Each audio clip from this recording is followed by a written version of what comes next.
تقوی دیاں گلاں سن، تقوی دیاں گلاں، اللہ نال محبت دیاں گلاں سن، آمنہ دے لال دی محبت نو دل دے اندر وسان دیاں گلاں سن تے تیرا ایمان تازہ ہوئے۔ اے کونے انہاں نو حضرت بلال رضی اللہ تعالیٰ عنہ کہندے نے رنگ دا کالا ہے، حبشے دے اندروں چل کے آیا ہویا ہے۔ ظلم کرن والے لوگ جڑے نے جنہاں دا غلام ہے انہاں نے حضرت بلال نو قابو رکھیا ہویا ہے۔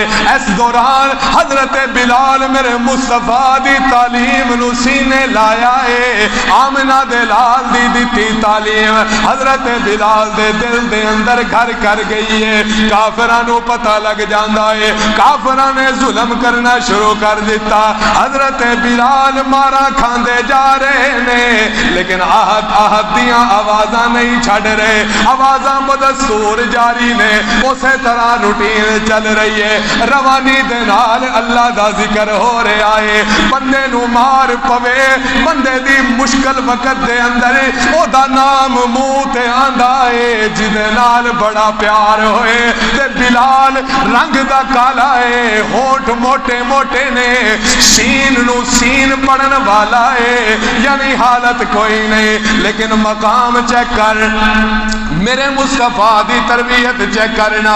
کافر کہندے نے بلال کلمہ چھڑ دے، حضرت بلال کہندے نے میں کلمہ نہیں چھڑنا، آقا نو اپنا غلام کہہ رہا ہے میں کلمہ نہیں چھڑنا، تابعدار کہہ رہا ہے اتلی جان تیرے حوالے ہے پر دل میں مصطفیٰ نو دے چکے ہیں۔ کافر کہندے نے بلال جے تو کلمہ نہیں چھڑے گا اسی تینو تتی ریت تے لٹا دیواں گے۔ حضرت بلال کہندے نے مینوں تتی ریت تے لیٹنا برداشت ہے پر کملی والے دا کلمہ چھڑنا برداشت کوئی نہیں۔ کافر کہندے نے بلال جے تو کلمہ نہیں چھڑے گا تے اگ دے انگاریاں دے اتے لٹا کے پتھر رکھاں گے۔ حضرت بلال کہندے نے میں اگ دے انگاریاں تے لیٹن واسطے تیار ہاں پر کملی والے دا کلمہ چھڑن واسطے تیار کوئی نہیں۔ تے میرا تصور ہے